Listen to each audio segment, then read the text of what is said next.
ගර්භණය වුණායින් පස්සේ අපි ස්කෑන් වර්ග කීපයක් සිදු කරනවා. මොනවද මේ ස්කෑන්?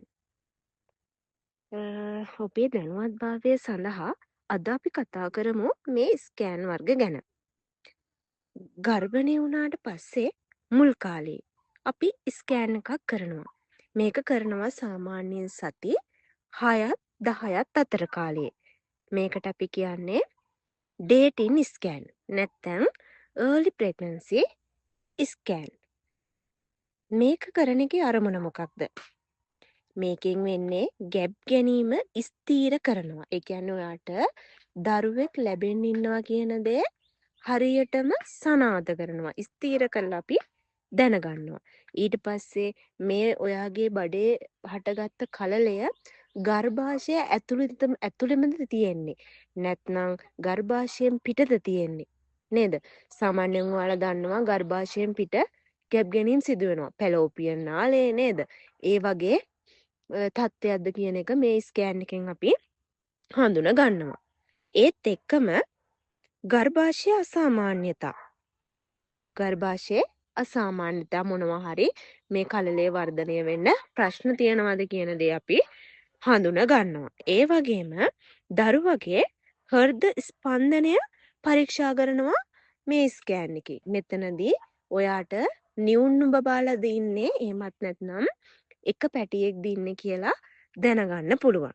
ඒ වගේම EDD එක ගණනය කරනවා. මොකද්ද මේ EDD එක කියන්නේ? ඔයාට දරුවා ලැබෙන්න තියෙන දවස. මේක නිවැරදිව මේ ස්කෑන් එකෙන් ගණනය කරනවා.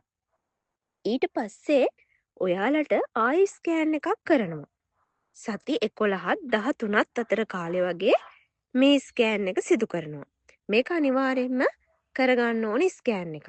මේක කොහොමද කරගන්නේ? නේද? බොහෝ අය කියනවා දරුවෙක් හදද්දී ස්කෑන් කරගන්න සල්ලි ගොඩක් යනවා කියලා. එහෙම නෑ.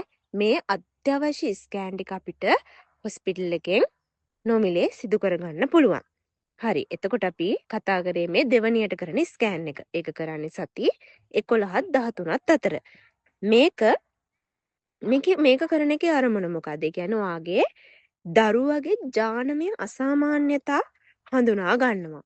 දරුවගේ ජානමය අසාමාන්‍යතා කියන්නේ ඒ කියන්නේ අපි සාමාන්‍යයෙන් ඩවුන් සින්ඩ්‍රෝම් කියලා හඳුන්වන්නේ. ඒ වගේ ලක්ෂණ අපි හඳුනා ගන්නවා. කලින්ම හඳුනා ගැනීමක් සිදු කරනවා.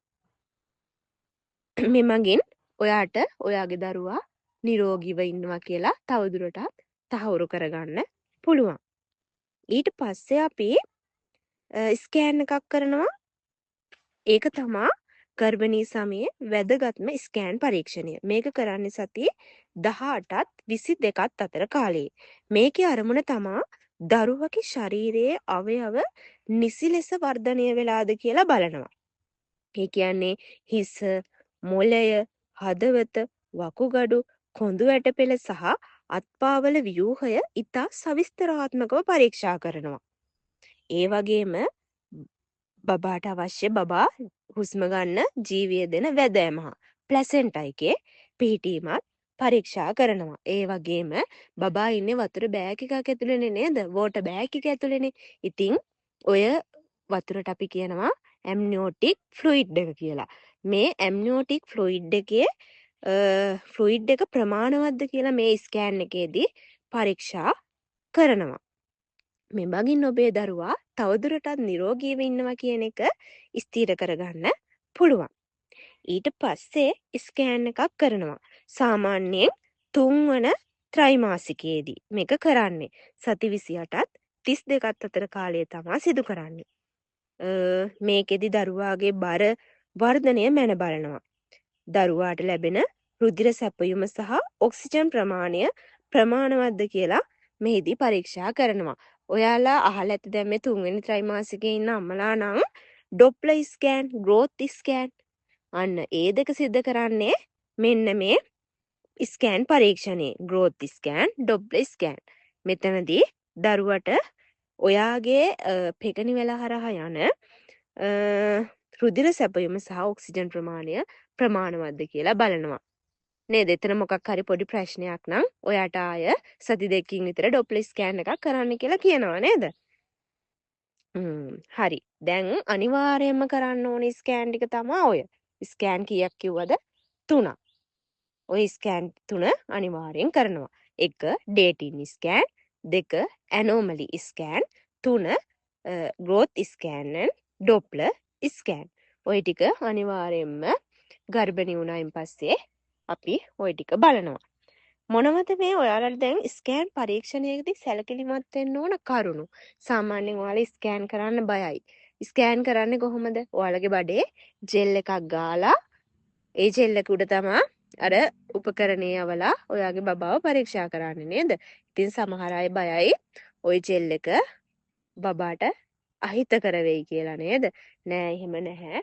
පරීක්ෂණ මගින් තහවුරු කරගෙන තමා මේ ජෙල් එක ගාන්නේ. ඉතින් මේ ජෙල් එක ගාන එක ගයමින් දරුවාව අපිට සම්පූර්ණව සවිස්තරාත්මකව දැක බලා ගන්න පුළුවන්. ඉතින් මේක මේ අල්ට්‍රාසවුන්ඩ් ස්කෑන් මගින් දරුවාට හෝ මවට විකිරණ බලපෑමක් සිද්ධ වෙන්නේ නැහැ. ඒක පරීක්ෂණ වලින් තහවුරු කරගෙන තියෙන්නේ. සාමාන්‍යයෙන් මේ ස්කෑන් ඔයාලට සමහර අම්මලාට කියනවා 3ට අමතරව 5ක් 6ක් කරගන්න කියලා නේද? ඇයි එහෙම කියන්නේ?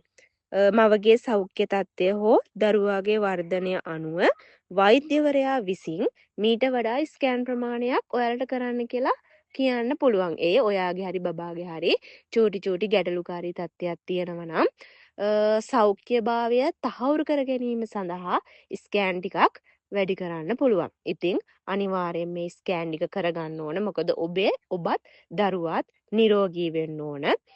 ගර්භණී වීමේ අවසන් ප්‍රතිඵලයත් නිරෝගී දරුවෙක් බිහි කිරීම නේද? ඒ වගේම අම්මත් නිරෝගීව සිටිය යුතුයි.